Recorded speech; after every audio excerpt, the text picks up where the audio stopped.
There's a lot of people around here that have a really lot of strange ideas, and I think many of them are pretty bizarre. Michelle Angbritson keeps the HAARP computers from freezing up in between visits from the military scientists. Do you know, do you understand what they're doing here when the scientists come in? You mean when the scientists come in and shoot the beams up? Yeah, they're shooting the beams up, and I think that heats a little small space in the ionosphere, and then you've got guys that are sitting on computers, and you've got people putting up weather poles that measure weather and everything like that. I mean, there's something spooky going on here. There have been claims made by some scientists that that you could heat up the ionosphere and affect local weather. If you were to do Eastland patents, I have no doubt that's the case. Claims are being made that it could disrupt global communications. Global? Yes, No. that it could shut down another country's communication system and enhance your own. Not HAARP. Not HAARP in As it is Alaska. now. No. But you couldn't disable any systems?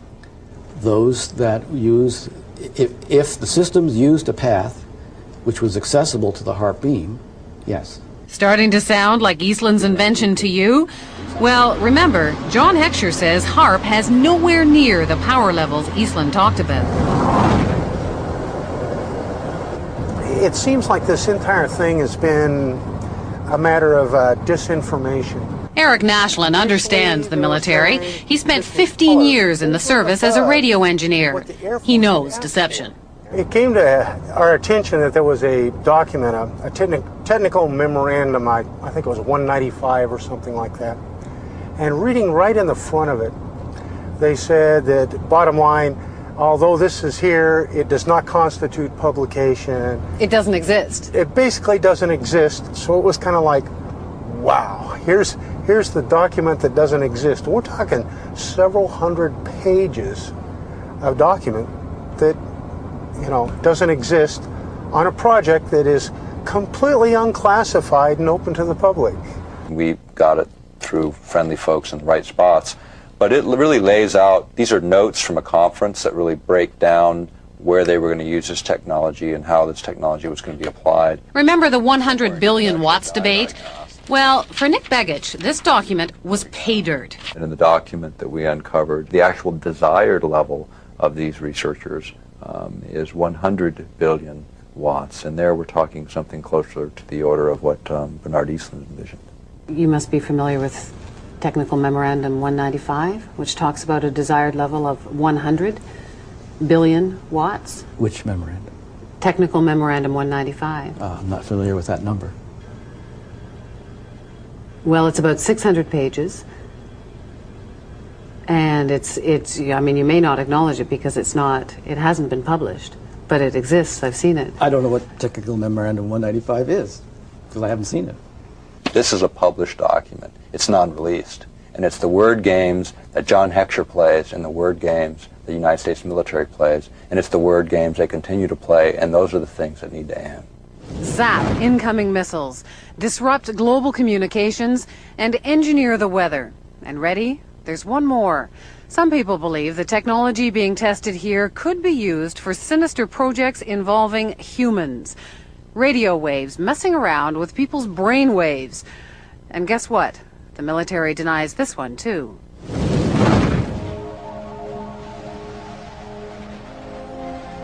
The human mind is subject to being affected by radio frequency energy, and that's what this device is.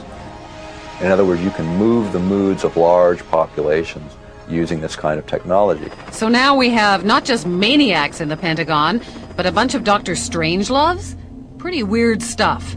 But scientists have been experimenting with radio frequencies on animals' brains for decades. And the military has followed it all very closely, especially once it found out the Russians were onto it.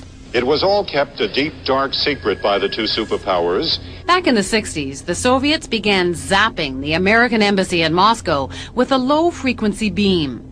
No one knows for sure what they were up to, but one theory is that they were trying to mess with people's central nervous systems.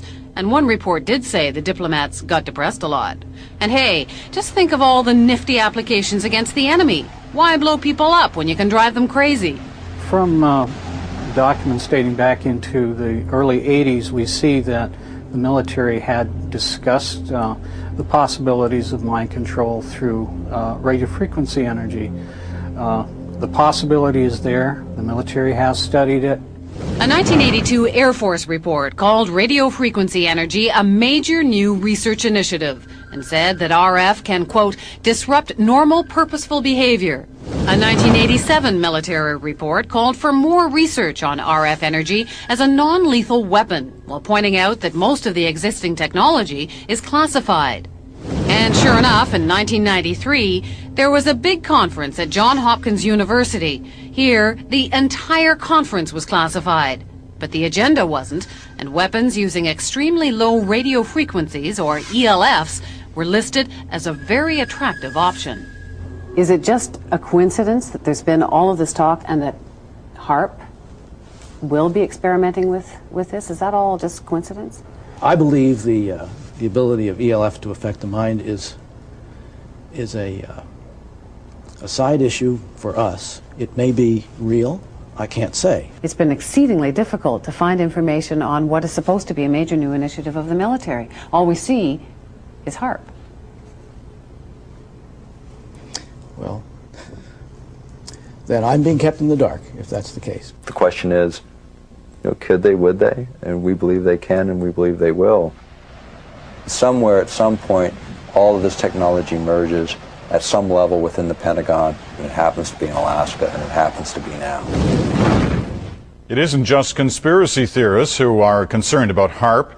In January of 1999, the European Union called the project of global concern and passed a resolution calling for more information on its health and environmental risks. Despite those concerns, officials at HAARP insist the project is nothing more sinister than a radio science research facility.